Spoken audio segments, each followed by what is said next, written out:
In the run-up to the release of the Elder Scrolls V Skyrim, loyal followers of the series hounded developers to include a whole load of fan-favourite features in the final game. Now that the release date has been and gone, we can see that while Bethesda didn't oblige on some of the more notable requests, such as spears, horseback combat, and horse armour, they did make good on something which fans have been blood-lusting for.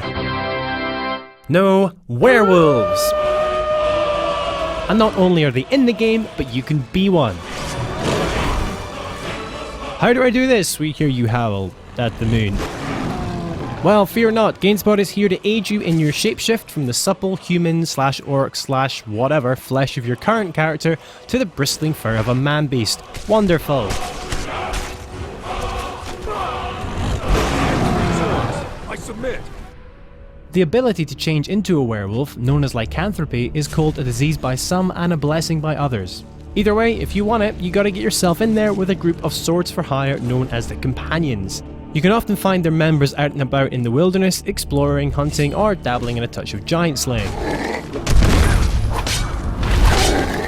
In order to join the ranks, you need to head to Whiterun and have a chat with the Harbinger of the Companions, a grey-bearded chap by the name of Kodlak.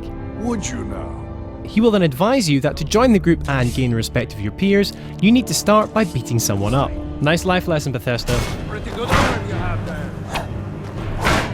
Not bad. Following your brief spar, the Companions will begin to accept you, offering you a place to rest your head at night and an affectionate nickname. This is the whelp that Bilkis mentioned.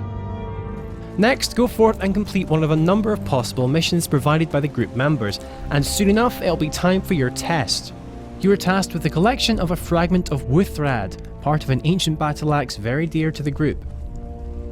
While on said mission, you accidentally get yourself locked in a cage. Hey, it happens to the best of us.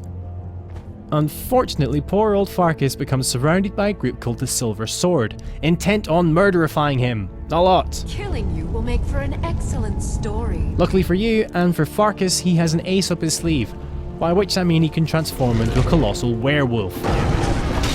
Now who's being murderified? On returning to the rest of your companion buddies with Wuthrad segment in hand, they welcome you with open arms and even go as far to make you part of their inner circle. They also say lots of nice things about you. And would you raise a mug in his name? I would lead the song of triumph as our mead hall reveled in his stories. Oh. I would stand at his back, that the world might never overtake us. Whoa, steady on there. Shortly after, companion member Skewer will then ask you to meet him at the entrance to the Underforge at nighttime, the not-so-secret door located under the Skyforge. Proceed inside and let the blood-drinking ritual commence. Congratulations, you're now a werewolf, but just before you go, consider the old adage.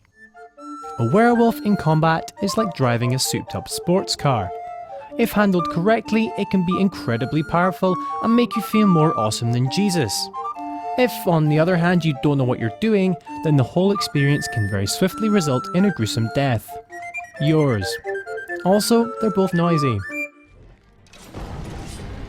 So here's a few hints and tips to successful werewolfery. Being successful in combat as a werewolf is as much about not getting hit as it is about dealing damage. So be sure to roar regularly to strike fear into the heart of your foes. Once on the run, they're a lot easier to deal with and less likely to pepper you with arrows. Holding down either attack button will result in a swing powerful enough to knock a man to the ground, where they are now super vulnerable.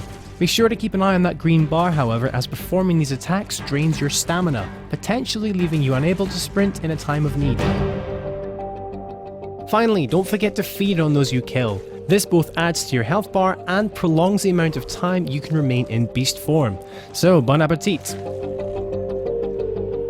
So, that's your guide to lycanthropy in Skyrim. Give it a go and let us know how you get on in the comments section below.